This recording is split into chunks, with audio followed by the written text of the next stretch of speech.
Hell, I've never even been allowed to vote.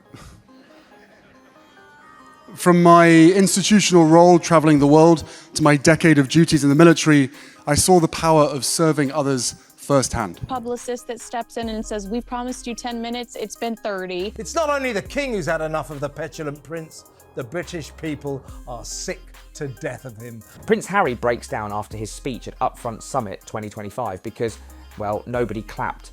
Not a single cheer, just the kind of silence that makes you question your life choices. I'll talk about how I've spent the last 5 years, sometimes publicly, but primarily quietly, investing in companies that align with my values and vision of a better tomorrow. And you've listened yourself, there was a deadly silence in the hall. The only person who can be heard is Harry himself. But what else could you expect when you show up with the same tired stories of me at an event all about fresh ideas and game-changing moves?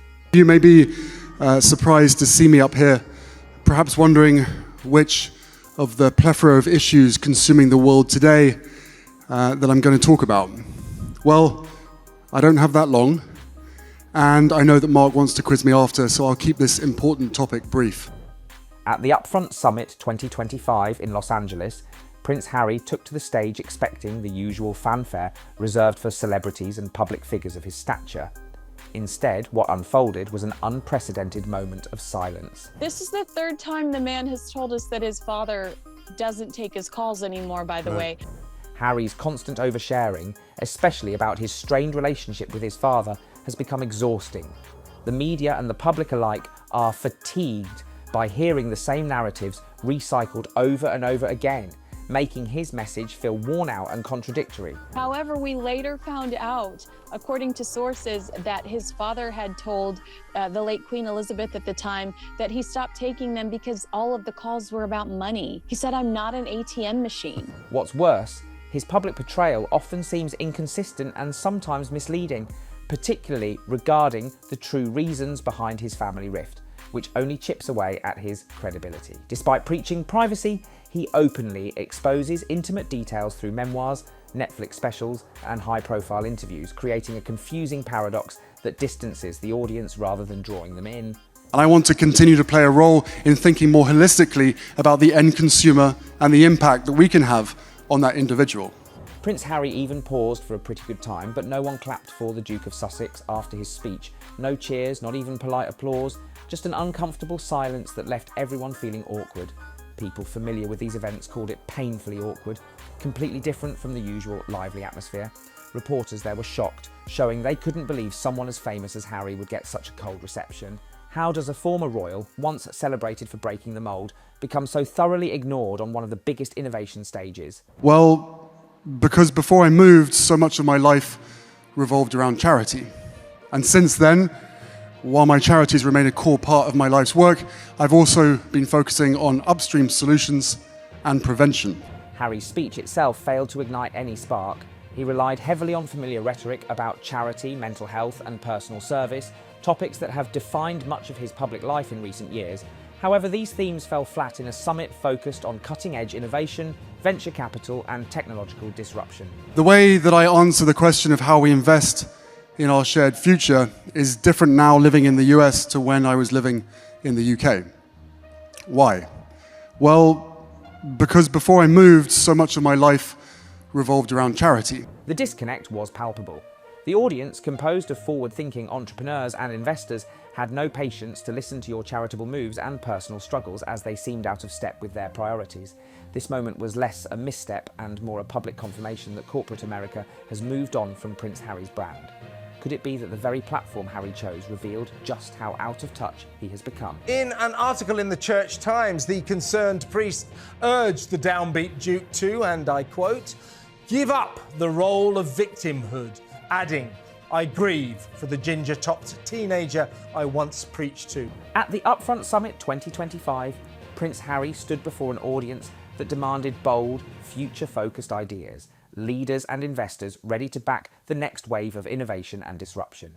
Instead, what they got was a speech filled with worn-out narratives of victimhood, charity and personal struggle, and honestly, nobody was into that.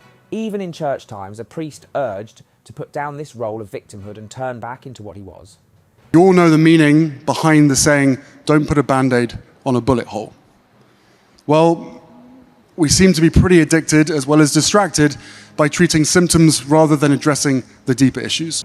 As the tech innovators pitched AI breakthroughs and climate solutions, Harry delivered a monologue on mental health and personal hardship that had already been told countless times. The disconnect was glaring, and it showed. The crowd mentally checked out almost immediately. When you deliver old news to an audience building tomorrow's world, you're not just irrelevant, you're invisible. This is the third time the man has told us that his father doesn't take his calls anymore, by the way. Harry's inability to pivot his message to match the summit's spirit of entrepreneurial leadership was more than a misstep. It was a failure to understand the culture he aimed to engage. This was a gathering where solutions needed to be scalable, visionary and actionable, not nostalgic or repetitive. His familiar themes did not inspire innovation or confidence. They only reminded the crowd that he was clinging to a narrative no longer valued in this space. The effect was a speech that sounded hollow to ears, hungry for fresh ideas, and a room where the most influential players tuned out fast. How can you lead when your message sounds like a broken record to the people writing the future? It's like bringing a horse and buggy to a Tesla convention. You're just not speaking the same language anymore. A new poll reveals that the declining arc of Harry's popularity has accelerated into a high-speed plummet. Harry's disconnect from the summit audience mirrors a broader collapse in public approval. In the UK, his approval rating has sunk to a staggering 19%. Across the Atlantic, among the millennial demographic that once rallied around his mental health causes, favourability rests at a mere 28%. Now that the once carefree, fun-loving prince has turned into a miserable moaner, lashing out from the depths of his paranoia at a world he thinks is conspiring against him. A figure once admired for bravery and candour is now viewed as emblematic of privilege masquerading as pain, a narrative increasingly met with disbelief and indifference. When the applause dies down to silence, the poll numbers rarely lie. You talk about privacy constantly. Can you respect your father's privacy? This public skepticism stems largely from contradictions embedded in Harry's own story. He advocates fiercely for privacy, yet his life has been broadcast in tell-all interviews, memoirs, and media specials that strip away every layer of personal mystery. This paradox confounds the public, breeding distrust. I mean, the audacity to say, I don't know how much longer my father has to live. Shut up. I know. And I mean, shut up. If he doesn't speak to him, how does he even know that? When you call for privacy while simultaneously selling your story to the highest bidder, you blur the line between authenticity and opportunism. The glossy life he leads, filled with luxury and constant media presence, clashes with his portrayal as a wounded outsider. The result? Sympathy evaporates, replaced by accusations of hypocrisy and performative victimhood. Can you preach privacy while making a spectacle of your life without losing credibility? No, I mean, there's absolutely no way. He doesn't understand this court case that he just wasted $2 million fighting, because he says to the BBC, I wish somebody told me that there was no way I was going to win this. Compounding this decline was Harry's legal defeat over his taxpayer-funded security detail, a ruling that hit harder than any media backlash. The court's decision was both a practical and symbolic blow, stripping him of protections once granted as a senior royal. It sent a clear message. Institutions no longer endorse his claims or stature. Protocol indicates that his father can't have any say constitutionally. That's why his father has kept back and not had anything to do with this, because constitutionally it would be inappropriate. For many, this legal loss crystallised the narrative of his fall from grace, emphasising how far he has drifted from the royal privilege he once embodied. It marked a turning point in public perception, no longer a figure of unquestioned status, but one grappling with waning support. When even the courts side against you, public favour isn't far behind. When service to others is sacrificed for personal gain, when basic morals and empathy are abandoned in favour of power and control. But I'm not going to get into all of that now. Harry was constantly speaking, but in return there was damn silence. Nobody even bothered to agree with him. He paused for the response, but the audience was blank. Why? Because together the speech fails to resonate, and these plummeting approval ratings reflect a man out of sync with both his audience and the public at large. Now that the once carefree, fun-loving prince has turned into a miserable moaner, lashing out from the depths of his paranoia at a world he thinks is conspiring against him, there can be no doubt The silence at the summit was more than an awkward moment. It was a loud declaration that the Harry narrative has lost its power to inspire or influence. His once potent brand now struggles under the weight of contradiction, repetition, and legal setbacks. The world that once watched and listened intently has moved on, leaving Harry's story echoing in an empty room. If the silence from a room full of visionaries was this loud, what chance does his story have elsewhere? It's the same approach that I've taken in founding charities like the Invictus Games Foundation back in 2014, that supports and rehabilitates wounded and injured service personnel and veterans through sport. The Invictus Games began as a bold and heartfelt tribute to wounded veterans, born from Prince Harry's desire to honour those who served and sacrificed. Initially, the event spotlighted physical injuries sustained in conflict, bringing together competitors from multiple nations to celebrate resilience through sport. With the Archwell Foundation, where we show up and do good for those who ultimately need it the most, supporting social impact initiatives, including digital safety and education, all under the umbrella of protecting our collective mental health. Over time, the Games evolved into a global phenomenon, shifting focus toward the invisible psychological wounds that veterans often carry. This evolution signalled a deeper awareness of mental health challenges, aligning with Harry's growing public advocacy. The Invictus Games became a symbol of hope and rehabilitation, representing a rare success in the Sussex's portfolio of social impact initiatives. But what happens when momentum meets reality in the complex world of social entrepreneurship? That's the future that I see.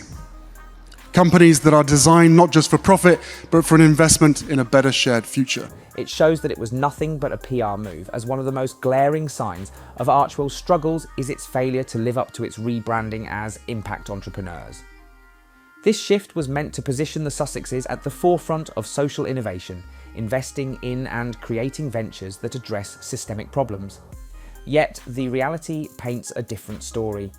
Projects lack clear scalability, and the ventures associated with the foundation have failed to capture meaningful market traction or social impact.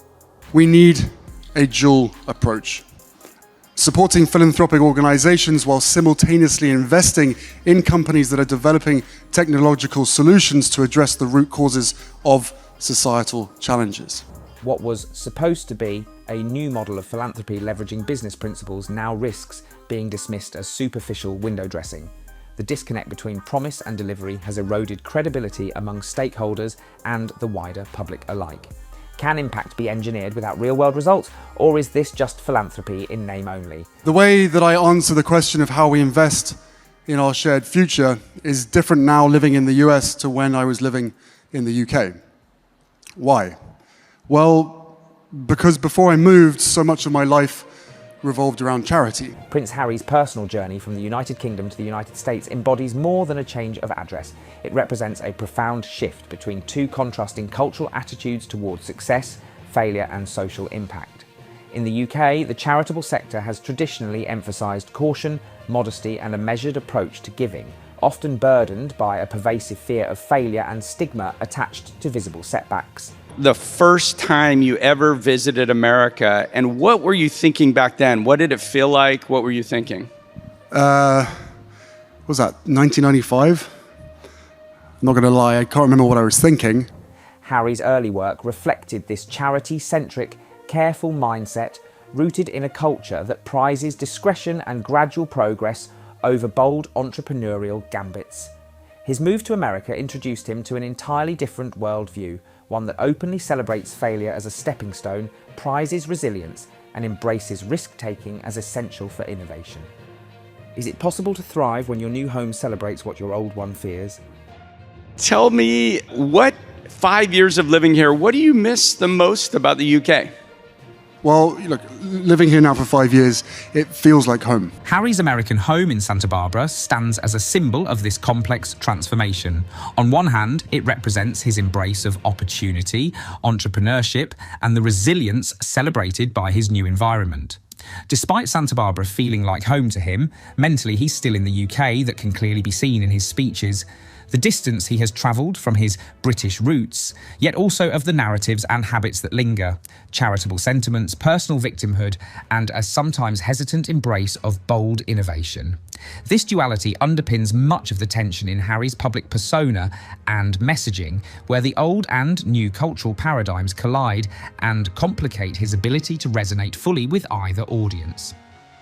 Can a man live between two cultures and still be heard clearly by either? You've been living here for 5 years. You know this because we discussed this before. I actually lived in the UK for more than a decade, became a British citizen. Congratulations. The cultural clash Harry embodies is not merely personal, it is emblematic of broader societal shifts and tensions in how philanthropy, social impact, and entrepreneurship are conceived and practiced. His journey highlights the challenges faced by individuals attempting to navigate and translate values across fundamentally different systems of thought. The skepticism he encounters reflects not just reactions to his personal story, but to the underlying struggle of bridging cautious tradition with audacious innovation. Harry's experience raises urgent questions about what it means to lead social change in a world divided by contrasting attitudes toward risk and failure. Is the future of social impact defined by bold risks or careful caution? And where does Harry fit in this spectrum? So, guys, Prince Harry really needs to outgrow his UK mindset and get out of this victimhood shell to match the pace. Do you think he'll improve next time or keep repeating this nonsense?